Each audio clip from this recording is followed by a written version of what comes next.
வணக்கம் நண்பர்களே, welcome to the show. வணக்கம். வணக்கங்க. நல்லா வணக்கம் சொல்றீங்க. என்ன பிரதர், வணக்கம் எந்தவா இருக்குங்க. வணக்கம்ன்றது கூட ஒரு ஸ்ட்ராங்கா ஒரு எனர்ஜியா சொன்னதானே பிரதர் ஆடியன்ஸ் வந்து ஸ்ட்ராங்கா எனர்ஜியா. கண்டிப்பா கண்டிப்பா. ரோஸ்ட் பிரேஸ் சப்ஸ்கிரைபர்களுக்கு வணக்கம். கடுமையான நெருக்கடியில தான் உங்களுக்கு தொடர்ந்து வந்து வீடியோ போட்டுட்டு இருக்கோன்றது உங்களுக்கும் நல்லாவே தெரியும். நம்முடைய சேனல் வளர்ச்சிக்கு உங்களுடைய பங்களிப்பு கொடுக்கணும்னு நினைச்சீங்கன்னா இந்த QR கோடு மூலமாக உங்களுடைய பங்களிப்பை நீங்க கொடுக்கலாம். நன்றி. அப்புறம் பிரதர், நேத்தெல்லாம் பாத்தீங்க போல, பாத்தீங்களா இல்லையா? நேத்து எல்லாம் பாத்தீங்க. இல்ல நான் என்ன நினைச்சேன்னா, இது வந்து ஒரு சினிமா தியேட்டர் போல இருக்கு. நான் சத்தியமா என்ன நினைச்சேன்னா, இது வந்து ஒரு ஏதோ ஒரு ஃபங்க்ஷன் போயிட்டு வரா போல, வெளியே ஏதோ ஒரு ஹோட்டலுக்கு போயிட்டு வரா போல கும்பல் கூடிச்சுன்னு நினைச்சேன். ஏன் போய் பார்த்தா அது ஹாஸ்பிட்டலுங்க. அது பாருங்க பாருங்க, அப்படி கத்துறாங்க. தலைவா, இது புரியல. இப்போ தலைவா அப்படி கட்டினா உங்களுக்கு நான் பக்கத்துல இருந்து கத்துனா உங்களுக்கு எப்படி இருக்கு? இரிட்டேட் ஆகுதா? இரிட்டேட் ஆகுதா இல்லையா? இப்போ அது ஹாஸ்பிட்டல், அதுவும் பாத்தீங்கன்னா குழந்தைகளை பாக்குற ஹாஸ்பிட்டல் போல, அது கவர்மெண்ட் ஹாஸ்பிட்டல். அந்த ஹாஸ்பிட்டல்ல நீ கத்துறீங்கன்னா, இது எனக்கு முதலமைச்சர் விஜய் வந்து குறை சொல்ல நான் வந்து விரும்பவே இல்லைங்க. நீங்க யாரை குறை சொல்லணும்னு நினைக்கிறீங்க நீங்க? அதான் டிவிகே ரசிகர்கள் தான். டிவிகே ரசிகர் பொதுமக்கள் இருக்குதாங்க. அங்க பொதுமக்கள் அங்க ஹாஸ்பிட்டல் உள்ளவங்க கத்துறாங்க. அதான் மாறிட்டு இருக்காங்க மக்கள் கொஞ்சம் கொஞ்சமா. மாற்றம்னா யாரும் வேற மாறுறாங்க? டிவிகே உச்சல் வாரிசா மாறுறாங்களா? ஆமா.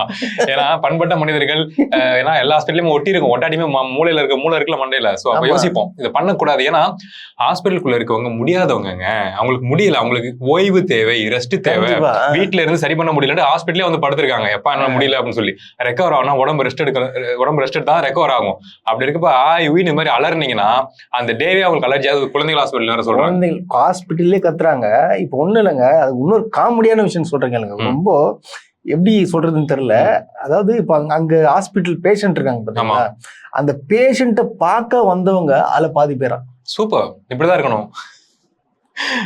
எப்படி இல்ல அது வேற மோடுக்கு மாறிக்கிறாங்க. சிலவங்க வந்து குழந்தைய விட்டுட்டு கீழே வந்து நிக்கிறாங்களாம் பாக்குறதுக்கு. அதான் என்ன நடந்தாலும் விஜய் சாரை பார்க்க போனா இது நடந்துச்சுங்கிற மோடு தானே இப்ப அவங்க எல்லாருமே. இல்ல எனக்கு புரியல பிரதர். சட்டப்படி பாத்தீங்கன்னா ஹாஸ்பிட்டலுக்கு உள்ள ஒரு 90 dBன்னு இருக்குமா, அது 100 மீட்டர் 100 மீட்டர் தள்ளி தான் வந்து எதாவது நீங்க போடணும். பக்கத்துல வந்து மிகப்பெரிய ஒரு அஃபென்ஸ் அது. ஆனா இப்படி வந்து பொதுமக்கள் கத்துறாங்கன்னா, எனக்கு அங்க பொதுமக்கள் தான் அவங்க. அதாவது இப்ப எப்படி மாறிச்சுன்னு பாத்தீங்களா, எவ்வளவு ஆகுறாங்க மக்கள். இன்னொரு தெரிஞ்சுங்க, விஜய் அவர்களை இன்னும் அவரை முதலமைச்சரா இவங்க பாக்கல. இவரை வெறும் நடிகரா மட்டும்தான் பாக்குறாங்க. கரெக்டா இல்லையா? ஹீரோ வந்திருக்காரு, இன்னமும் நடிகரா பார்த்தா அப்ப எப்படி இது? அவங்களுக்கு என்ன கொடுக்குறாங்களோ அதான் திருப்பி கிடைக்கும். இப்ப அதே ஹாஸ்பிட்டல்ல மக்கள் பக்குவமா சாரை பார்த்துட்டு சின்னதா அந்த மீட்டர்ல இருந்திருந்தாங்கன்னா விஜய் சாருக்கும் பக்குவப்பட்ட மக்கள் விஜய் சாருக்கும் புரிஞ்சிருக்கும். ஓகே, நம்மள வந்து முதலமைச்சரா பார்க்க ஆரம்பிச்சாங்க, ஹீரோவா பார்க்கல, அப்ப நம்மளும் இன்னும் பொறுப்போட நடந்துக்கணும் அப்படிங்கிற மீட்டர் சாரும் என்ன சொல்றது அந்த மோடுக்கு மாறி இருப்பாரு.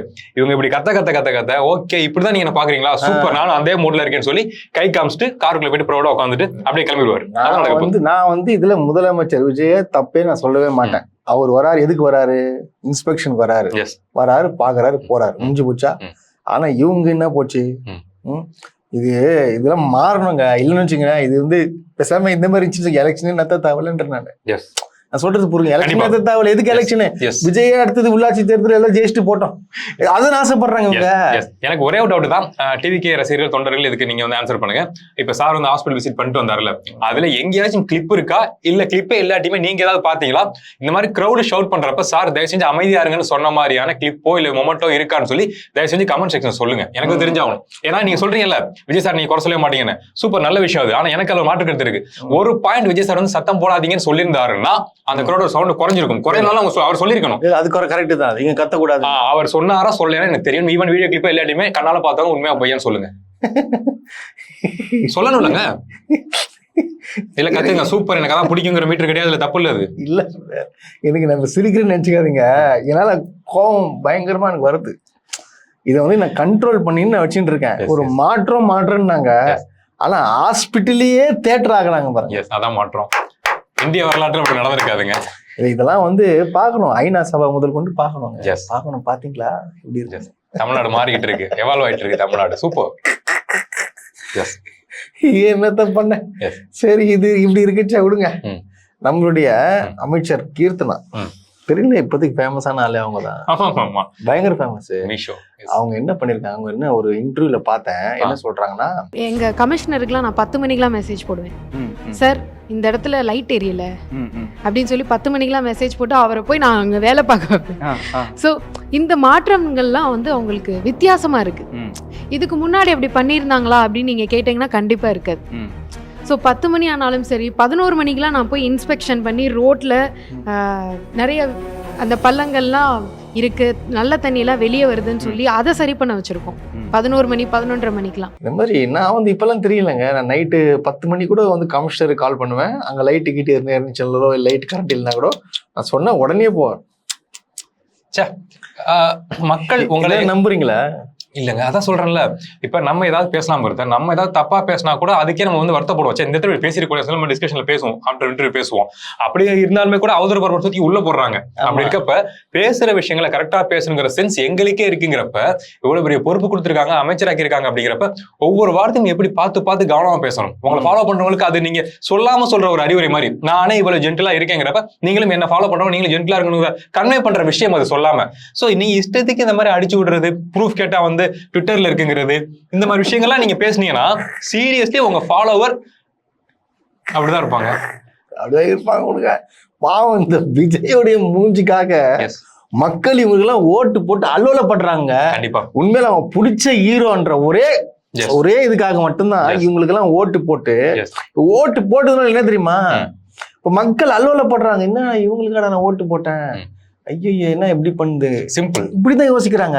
ரொம்ப சிம்பிள். அது என்னால புரிஞ்சுக்க முடியாது, மக்களை ஈஸியா கன்வே பண்ண முடியாது. என்ன விஷயம், ட்ரெய்லர் பார்த்திருப்பாங்க சில படங்கள், விஜய் சார் படங்கள் நான் சொல்றேன், ஓப்பனா சொல்றேன், ட்ரெய்லர் பார்த்திருப்பாங்க, சூப்பரா இருந்துச்சு, நம்பி தியேட்டர்ல போய் உட்காந்தா சில சமயம் ஒர்க் அவுட் ஆகாது, மாட்டிக்குவோம். ஆஹா தியேட்டர்ல வந்து மாட்டிக்கிட்டு இந்த 3 மணி நேரம்ங்கிற வீட்டுல சில படங்கள் விஜய் சார் படங்கள் இருந்திருக்காது. உங்களுக்கே தெரியும், விஜய் சார் ஃபேன்ஸுக்கு தெரியும். அந்த சொல்லுங்க, அதுக்குள்ள போவேனா வர. சோ அதே மாதிரிதான் இப்ப இந்த ஆட்சியில எலெக்ஷனுக்கு முன்னாடி ஒரு வைபு, கூட்டம், வேற லெவல், தளபதி அப்படிங்கிற மீட்டர்ல பாத்துட்டு சரி ஓகேன்னு சொல்லி இந்த படத்துக்கு போவேங்கிற டிக்கெட் எடுக்கிற மாதிரி ஒரு ஓட்டை அவனை மாற்றம்னு சொல்லி நம்பி போட்டாங்க. தியேட்டருக்குள்ள போய் உட்காந்த மாதிரி இப்ப என்ன பண்றேன்னு தெரியல. ஓட்டையும் போட்டமே, இனி வெளில வர முடியாது, அந்த மீட்டர்ல உட்காந்துட்டு இருக்காங்க மக்கள், அடைஞ்சு போயிருக்காங்க. ஃபேஸ் பண்ணுங்க, ஃபேஸ் பண்றது கரெக்ட். இதனால வந்து மாறும். விஜய் அவர்கள் வந்து அவரே யோசிப்பாரு, அது இவங்களை வச்சு நான் என்ன பண்றது. எனக்கு அந்த பாயிண்ட் ஆஃப் வியூ புரியுதுங்களா? யோசிச்சு வர மாட்டாரா, இப்படி பண்ணிருக்காங்க, ஒரு இது இல்ல ஆனா ஒன்னா போயிட்டு ஆய்வு நடத்துன்ற பேர் இருந்து பண்ணிட்டு இருக்காங்க. அரசியல் பண்ண தெரியலங்க ஆக்சுவலா, அதான் உண்மை. அவர் மாட்டி முடிக்கிறாரு, உண்மை ஓப்பனா சொல்ல விஜய் அவர்கள் மாட்டி முடிக்கிறாரு. அவர் அழிக்கிறது எதிர்கட்சி தேவையில்லை, இவங்க எம்எல்ஏ தாராளமா போதும். ஏதோ அந்த மாஃபியா சப்போர்ட் பண்ணி மேனேஜ் பண்ணிட்டு இருக்கனால இவங்க எல்லாம் சர்வே ஆயிட்டு இருக்காங்க. இல்ல அப்படின்னா அரசியல்ங்கிற ஒன்னே உங்களுக்கு தெரியலங்கிறது பட்டவர்த்தனமா தெரியுதுங்க. ஏன் சொல்றேன் அப்படின்னா, அரசியல் பண்ண தெரியாட்டி அடுத்த ஆப்ஷன் என்னன்னு சொல்லுங்க, டிவிகளை சர்வே பண்றதுக்கு ரீல்ஸ். சோ தினம் நீங்க அரசியல் பண்றதுங்கிற விஷயத்த மக்களுக்கு கன்வே பண்ணணும். மக்களுக்கு கிடையாது, உங்க டிவிக்கு ஃபேன்ஸுக்கு கன்வே பண்ணணும் அப்படின்னா நீங்க பண்ணக்கூடிய ஒரே விஷயம் ரீல்ஸ். அதுவும் எந்த துறையில இருக்கவங்களும் எந்த துறைக்கு வேணா போய் ரீல்ஸ் பண்ணலாம். இப்ப நீங்க ரீல்ஸ் சொன்னீங்களா, இப்ப இந்த வீடியோ நீங்க பாருங்க. தற்பொழுது ஒரு தொடர் நிகழ்வாக உள்ள மருத்துவமனை வளாகத்தில் வரக்கூடிய நபர்கள் காணொளி எடுப்பதையும் ரீல்ஸ் எடுப்பதையும் அதை சமூக வலைதளங்களில் பதிவேற்றுவதையும் ஒரு நிகழ்வாக வைத்துள்ளனர். இதனால் பெண் மருத்துவர்களுக்கு, பணியில் உள்ள செவிலியர்களுக்கு, இதர ஊழியர்களுக்கு பணி செய்யும் திறன் பாதிக்கப்படுவதோடு அவர்களுடைய தனிப்பட்ட உரிமையும் பாதுகாப்பும் கேள்விக்குறியாகிறது. இதை தவிர்த்திடும் வகையில் இதற்கு தடுத்து நிறுத்த வேண்டும் என்று அரசினை கேட்டுக்கொள்ளும் வகையில் எங்களுடைய வேதனையை இன்று பகிர்ந்துள்ளோம். பாத்தீங்களா, உலக வரலாற்றிலேயே ஒரு ஹாஸ்பிட்டல்ல இருக்கிற டாக்டர்ஸ்லாம் வந்து வெளியே இருந்து போராட்டம் பண்றாங்க. எதுக்கு தெரியுமா? எதுக்கு சொல்லுங்க? ரீல்ஸ் போட்டுக்கிறாங்களாம் ஹாஸ்பிட்டல்ல. டெய்லி வந்து டிவி கேளுங்க வந்து ரீல்ஸ் போட்டுக்கிறீங்க, நிம்மதியா வந்து வேலை செய்ய முடியல, நர்சிங்ஸ்லாம் சந்தோஷப்படுறாங்க அப்படின்னு சொல்றாங்க. பாத்தீங்க நீங்க, எனக்கு டிஎம்ஸ் நிறைய வருதுங்க. டாக்டர் சொல்றாங்க, ஈவன் டிவிக்கு ஓட் பண்ண போராட்டம் நடத்திக்கிறாங்க டாக்டருங்க. என்ன நினைச்சிட்டு இருக்கீங்க நீங்க? ஆய்வு மருத்துவமனையில இத்தனை வருஷமா அதுக்காக படிச்சுட்டு வந்து உங்களுக்கு என்ன பண்ணணும்னு தெரியாது, நீங்க போய் ஆய்வு மேற்கொண்டு தான் அதை கரெக்ட் பண்ண போறீங்களா? அப்படி ஆய்வு மேற்கொள்ளுனாலும் சத்தம் இல்லாம போயிட்டு ப்ராசஸ் பண்ணிட்டு தாராளமா வாங்க, அது மேம்பாடுக்கு உதவும். நீங்க வீடியோ ரெக்கார்ட் பண்றதுக்குன்னே போயிட்டு ஒரு ப்ராசஸ் பண்ணீங்கன்னா கண்டிப்பா வேலை கட்டு போகுதுன்னு உங்களுக்கு தெரியும். இன்னொரு விஷயமும் சொல்றேன், டாக்டர்ஸ் மாதிரி சென்சிட்டிவான பீப்புள், சீக்ரெட்டை மெயின்டைன் பண்ணக்கூடிய பீப்புள் சொசைட்டில கிடையாது. அவங்க நினைச்சா சொசைட்டில அவங்க சில விஷயங்களை ரிவீல் பண்ணா பயந்துருவோம். நம்மளாம் அவ்வளவு விஷயங்களை என்ன சொல்றது கண்ட்ரோல் பண்ணிக்கிட்டு அந்த வேலைக்கு உண்மையா இருக்கணும்ட்டு அமைதியா இருக்காங்க. சோ எதுக்கு சார் சொல்ல வரேன்னா அவங்க ஈஸியா சென்ஸ் பண்ணுவாங்க இது தேரும் இது தேராது, இந்த ப்ராசஸ் ஒர்க் அவுட் ஆகாதுன்னு. நீங்க ரீல்ஸ் எடுக்க போறப்ப தேரும் இது எதுக்கு அந்த வேலை நீங்க ஃப்ரீ அப்படின்னு 4-5 பேருக்கு ட்ரீட்மெண்டாவது பண்ணுவோமே அப்படிங்கிற மீட்டுல அதோட ஆதங்கத்தின் வெளிப்பாடாதான் இந்த போராட்டம் நடத்துறாங்களே தவிர அவங்க சில விஷயங்கள்லாம் சொன்னா சதறிடுவீங்க. கிடையாது. இது இவ்வளவு தூரம் நீங்க பேசுறீங்களே இந்த ரீல்ஸுக்காக இந்த அளவுக்கு ஏன்பா ரீல்ஸ் போடுறீங்க, ஒரு டாக்டரே போராட்டம் பண்றாங்க அந்த அளவுக்கு வச்சுட்டு இருக்கீங்களேன்னு கேக்குறீங்க நீங்க. அது கீழே கமெண்ட் என்னென்ன போடுறான் தெரியுமா? இப்ப எடிட்டர் அந்த கமெண்ட்டை கொஞ்சம் போட்டு விடு. என்ன போடுறாங்கன்னா, ஏய் ரீல்ஸ் போடுங்கடா, ரீல்ஸ் போடுங்க, அப்பதான் வேலை செய்யறாங்களா இல்லையான்னு சொல்லிட்டு நமக்கு தெரியும். ஓ வேலை செய்யறாங்கன்னு தெரியும். பாத்தியா பயப்படுறான், பாத்தியா ரீல்ஸுக்கு பயப்படுறியா நீ? ஏய் ஒருத்தனோட எல்லாம் ரீல்ஸ் போடுங்கடா, நான் பாக்கணும் எவனையும் ஃபுல்லா வேலை செய்யணும். புரிதுங்களா? அந்த வேலை செய்யறது இதுக்காக ரீல்ஸ் பாத்தீங்களாங்க. மங்கி பாட்ஸ் தான். ஏங்க ஒரு டாக்டர் போராட்டம் பண்றாங்க போட்டு நீங்க வேலை செய்ய மாட்டீங்க, அதுக்கு ரீல்ஸ் போட்டு உங்களுக்கு தெரியப்படுத்துறோம். எஸ் டாக்டர்ஸோட மைண்டு ஃபோக்கஸ்டா இருக்கணும், தெளிவா இருக்கணும். கொஞ்சம் டிஸ்ட்ராக்டா இருந்தா கூட அவங்க சில ப்ராசஸ்க்குள்ள போக மாட்டாங்க. ஓகே நான் வந்து தெளிவா இல்லை, இப்போ எனக்கு வேணாம் அந்த ப்ராசஸ் சொல்லி வெயிட் பண்ணக்கூடிய அளவுக்கு அவங்க மைண்டு ஃபோக்கஸ்டா இருக்கணுங்கிற டாக்டர்ஸ் ரொம்ப தெளிவா இருப்பாங்க. நீங்க இந்த மாதிரி வேலைகள் தொடர்ச்சியா பண்ணிட்டு இருந்து கமெண்ட் செக்ஷன்ல அவங்க டாக்டர்ஸ் ஸ்டில் படிப்பாங்க. என்ன சொல்றானுங்க அவனுங்க வந்து ஆய்வு பண்ணிட்டே இருந்தா நாங்க சரியா வேலை செய்யறோமாங்க நீ சொல்லுவியா கமெண்ட்லன்னு சொல்லி ட்ரிகர் ஆனாங்கன்னா ரொம்ப கஷ்டப்படுவீங்க மக்கள். சீரியஸா கவர்மெண்ட் டாக்டர் வந்து யோசிச்சுங்க போராட்டம் பண்ணாங்கன்னா என்ன ஆகுன்றது. ஆனா அவங்க போராட்டம் பண்ணாம ரொம்ப எல்லாம் அடக்கினே என்ன பண்றது, பேஷண்ட் உயிர் முக்கியம்ன்ற ஒரு இது இருக்காங்க. ஆனா ஓரளவுக்கு தான்ப்பா அவங்களும் வந்து ஒரு டென்ஷன் ஆயிட்டாங்க. என்ன ஆகுறது இது? நீங்க ஒரு பீப்புளை ட்ரீட் பண்ண போறீங்க, ஹேண்டில் பண்ண போறீங்கன்னா அவங்களோட வேல்யூ என்ன, நம்மளோட வேல்யூ என்ன, மைண்ட் செட் என்னங்கிறத தெரிஞ்சுக்கிட்டு போய் ஹேண்டில் பண்ணுங்க. எல்லாருமே இந்த 1ஆம் கிளாஸ் 2ஆம் கிளாஸ் குழந்தை மாதிரி போய் ஹேண்டில் பண்ணாதீங்க. அவங்க கோவப்பட்டாங்கன்னா தமிழ்நாடு ஹேங் ஆயிரும். ஆமா. அது போக விட்டுருங்க, ரீல்ஸ்னா ரீல்ஸை பத்தி தான் வேற, நீங்க ஃபுல் ரீல்ஸ் தான். நீங்க ரொம்ப ஒருத்தர் இன்னொரு தெரியும்ல பாத்தீங்கன்னா ஒரு வைகுண்ட எம்எல்ஏ ஃபேமஸான ஆளுங்க தெரியுமா? மனித புனிதர் டிவி கேலியே 1ஆம் நம்பர் மனித புனிதர் விஜயை அழிக்க வந்தவர் இவரு தான். ஓகே, அதாவது தொடக்கத்துல இருந்து தெரியும் எல்லா குற்றங்களும். இந்த ஒரு பொண்ணை வந்து கூட்டு பலாத்காரம் பண்ணவங்களை வந்து பாதுகாத்து வச்சதுல இருந்து போயிட்டு அங்க சந்தையில போயிட்டு கட்டிங் வாங்குது மிரட்டி கேட்டதுல இருந்து இந்த மாதிரி பண்ணியிருந்தாப்புல. இப்ப ஒரு ஆய்வு நடத்துறேன்னு சொல்லிட்டு போயிருக்காப்புல அங்க ரீல்ஸ் எடுக்கிறது கேமராவோட. லவுட் ஸ்பீக்கர் இப்போ வேலை செய்ய மாட்டாங்க போல, நேரா ஆய்வு வேலை டேபிள்ல உட்கார்ந்து வேலை செஞ்சா அதை ரெக்கார்ட் பண்ணி ரிலீஸ் போட முடியாது. அப்படி போனாதான் 4 ஷாட் எடுக்கணும்ல, ஆய்வு எடுக்கிறாங்களா. இப்போ வந்து ஹாஸ்பிட்டல் போயிட்டு ரீல்ஸ் எடுத்தானுங்க. அப்புறம் பாத்தீங்கன்னா கவர்மெண்ட் எல்லாமே என்ன பண்ணாங்க, கவர்மெண்ட் ஸ்கூலு அந்த மாதிரி போய் ரீல்ஸ் எடுத்தாங்க. இப்ப புதுவிதமா என்ன பண்றாங்கன்னா ஆய்வு. எதுல ஆய்வுனா வண்டியில டிரான்ஸ்போர்ட்ல ஆய்வு. இப்ப வந்து இப்ப ஆர்டிஓ மாறிட்டாங்க. ஆர்டிஓ மாறிட்டு என்ன பண்றது, வண்டிக்கு எல்லாம் செக் பண்ணிட்டு எங்க எஃப்சி எல்லாம் கரெக்டா இருக்கா, ஓனருக்கு போடு. ஹலோ என்னப்பா என்ன இது டயர் கீரெல்லாம் சரியில்லையே. படத்தை பார்த்து விட்டு விஜய் சாரோட படங்களை பாருங்க, இந்த வீடியோ பாருங்க. நான் திருவண்ணாமலை எம்எல்ஏ பேசுறேன். சரி, அது கலெக்டர் வண்டியா இருந்துட்டு போட்டோம், முறையா இருக்க வேண்டிய தானே. அது யார் வண்டியா?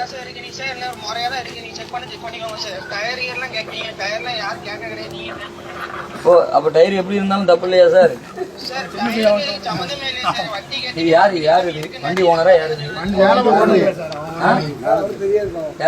சார்? நீங்க இதுல எப்படி மேனேஜரா? இவங்க பேர் என்ன சார்? அந்த இல்ல இப்படி வந்து இந்த மாதிரி அன்கண்டிஷன் அரகுறை வண்டியை வச்சு ஓட்டலாம் நீங்க சொல்றீங்க, அப்படிதானே? அப்ப டயர் யாரு சார்? டயர் இப்படி தான் வச்சிருப்பாங்களா?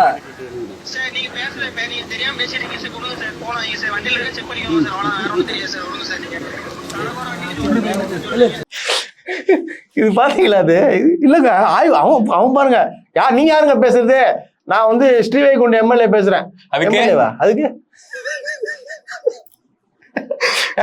வண்டி எல்லாம் கரெக்டாகுதுங்க, இங்க டயர் எல்லாம் இது பண்ணி சொல்லிக்கிறீங்க. யாரும் சொன்னது இல்ல, பூசாகுது. நான் அப்படிதான் சொல்லுவேன். கேக்குறேன், நீ ஆய்வு பண்றது வண்டியை போயிட்டு. அது நம்ம கலெக்ஷனுக்கு பிளான் பண்ணிருப்பாப்புல, அதுதான் ஆய்வு. இவரு தெரியல, கலெக்ஷன் கொடுக்கலாம் ஆய்வு பண்ணுவாங்க. டிஸ்கஷனோட டாப்ல இருக்க போவோமே, உண்மையாவே நீங்க ஒரு கால் பண்ணுங்க, உங்களுக்கு ஒரு கால் வருது, அபிஷியல் கால் வருது, இது மாதிரி ஆய்வுல இருக்கும். அப்ப ஆப்போசிட்ல பேசுற பர்சன் வந்து எம்எல்ஏனா அவங்களுக்கு ஒரு பயம் பதட்டம் வரும், மரியாதை வருமா வராது உங்களுக்கு. சார் சொல்லுங்க சார், புரியுது சார், ஓகே சார்னு ரெஸ்பான்சிபிளா பதில் சொல்லுவாங்க. ஆனா பதில பாத்தீங்களா? அதுக்கு என்னப்பா சரி போன வாங்க அப்படின்னா என்ன விஷயம்? இது எதை பிரதிபலிக்குதுன்னா, மக்கள் சொசைட்டில டிவிக்கில இருக்க அதிகாரத்துல இருக்க பொறுப்பாளர் எப்படி பாக்குறாங்க அப்படிங்கறத பட்டவர்த்தமா நமக்கு தெரியுது. ஏன்னா நீங்க ஒழுங்கா வேலை செஞ்சீங்கன்னா கண்டிப்பா உங்களுக்கான ரெஸ்பான்ஸ் கிடைக்கும், ரெஸ்பெக்ட் கிடைக்கும். ஆனா இங்க போன வைங்க. அதுவும் சொல்ற ரீசன் பாத்தீங்களா?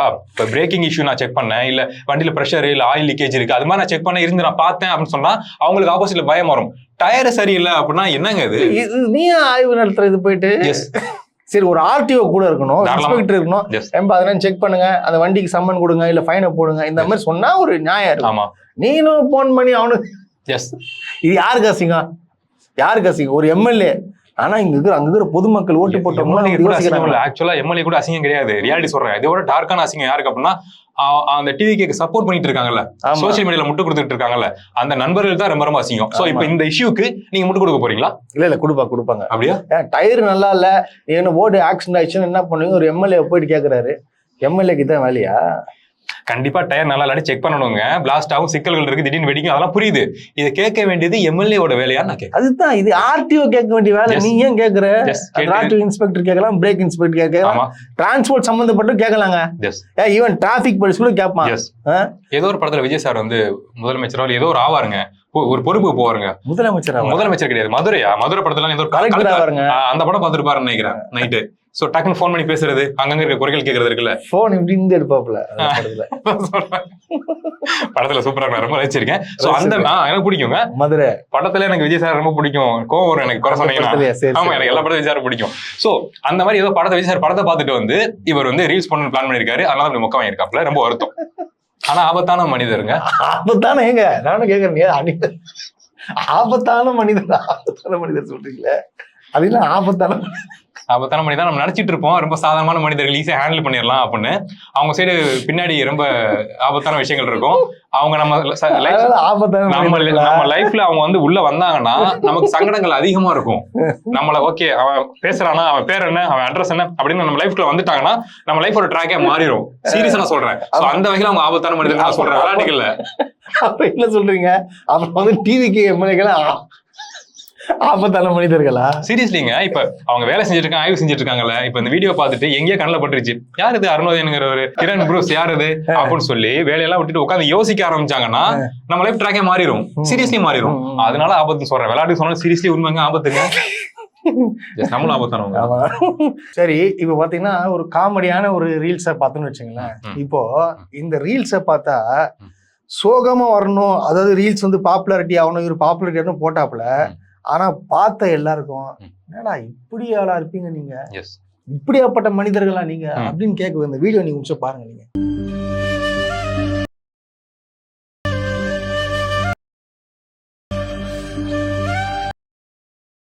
அன்பிற்கினிய மக்களே, நேற்றைய தினம் தூய்மை பணியாளர் மணிகண்டன் என்பவர் சாலை விபத்துல மரணம் அடைஞ்சிட்டாரு. அவருடைய இறுதி அடக்கத்திற்கு நாங்க வந்து மயானத்திற்கு போயிருந்தோம். ஒரு தூய்மை பணியாளர் நம்மளுடைய நகரை தூய்மையாக வைத்துக் கொள்ள தன் வாழ்நாளை முழுவதுமாக தியாகம் செய்தவர். பாத்தீங்களா? எப்படி உங்களுக்கு எப்படி என்ன ஃபீல் ஆகுது? இல்ல எனக்கு ஆப்வியஸ்லி எனக்கு கோவம் தான் வரும். நமக்கு கோவம் தான் வரும்போது எல்லாருக்குமே மக்களுக்கு தெரியும். டிவிக்கு தொண்டர்கள் இருக்கீங்களா, ரசிகர்கள் இருக்கீங்களா, உங்களுக்கு இதை பார்த்தா எப்படி இருக்கு? சீரியஸ்லி நான் கேட்கறேன். ப்ரௌடா இருக்கா?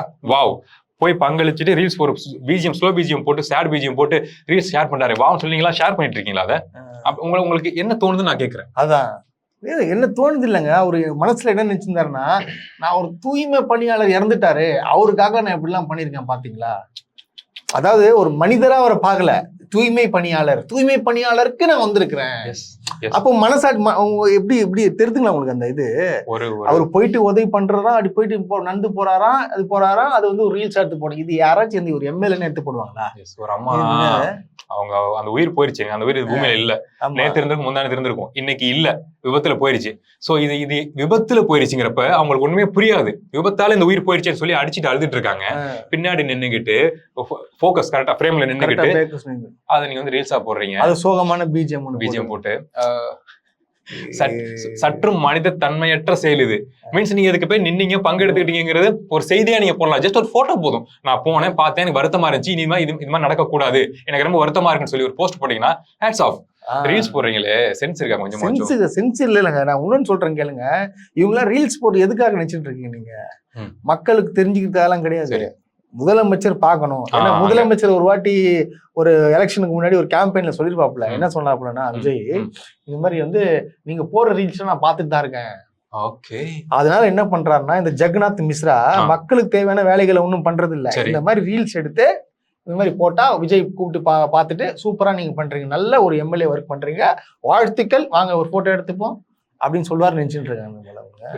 இல்ல என்ன எனக்கு புரியல, இந்த அளவுக்கு ஒரு மனித தன்மையற்ற ரீல்ஸ் போறதுக்கு ஒரு இடம் இருக்கணும். இங்கே போய் ரீல்ஸ் போடுங்க நீங்க.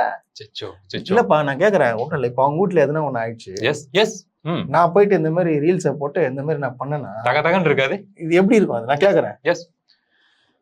தூய்மை பணியாளர்னா உனக்கு அவ்வளவு இலக்காரம். இதெல்லாம் தூய்மை பணியாளர் இறந்துட்டாங்க அதுக்காக போறேன், அந்த வார்த்தையை நீ சொல்லக்கூடாது.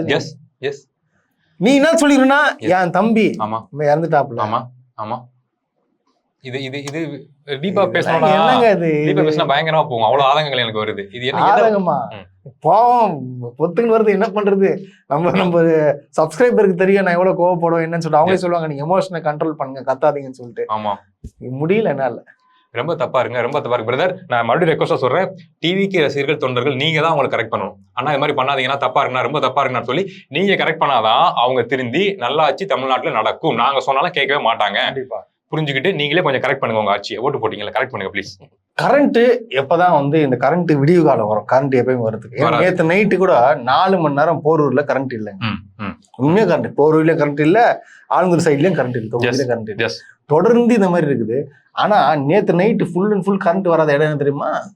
விஜய் முதலமைச்சர் ஏரியால பாலவாக்கம் ஈசிஆர் ரோட்ல வரல. ஓகே, அங்க இருக்கிற மக்கள் எல்லாம் சாலை மறியல் பண்றாங்க. பாருங்க பாருங்க, வீடியோ பாருங்க. தூக்கம் இல்ல,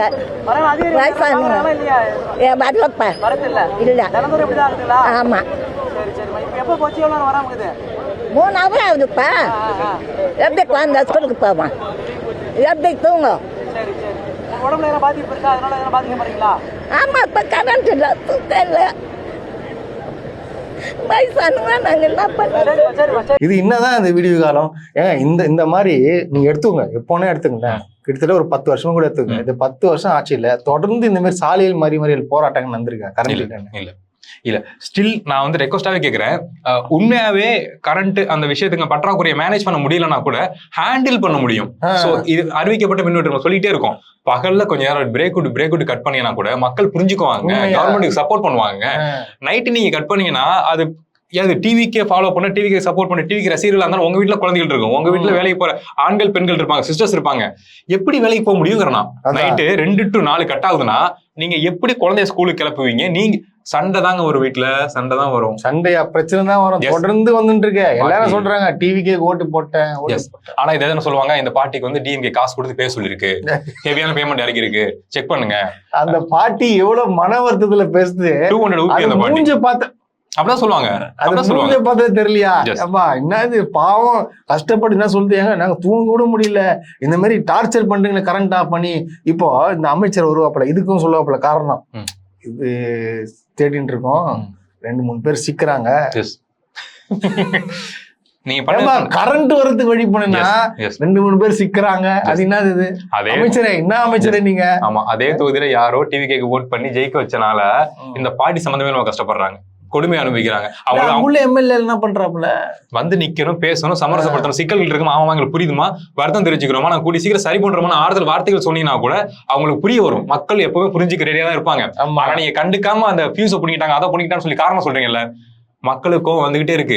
எலெக்ஷன்ல பாப்பீங்க, கண்டிப்பா பாப்பீங்க. இல்லையா முடியலையா, கரண்ட் வரலன்னு தெரிஞ்சு போச்சா, அந்த ஊர் எம்எல்ஏ யாரா இருந்தாலும் சரி வந்து உட்காந்துன்னு, ஏமா நீங்க கஷ்டப்படுறீங்களா, நானும் உட்காடுறேன், உட்காடுறேன், வாங்க உட்காருங்க. ஏன்னா அந்த பாட்டியை தான் சொல்லுது, நீங்க பாட்டு நல்லா ஏசி ரூம்ல போயிட்டு உட்காந்து இருப்பீங்க, ஜென்ரேட்டர் போட்டு நாங்க என்ன பண்றது அப்படின்னு சொல்லிட்டு கேக்குதுல்ல.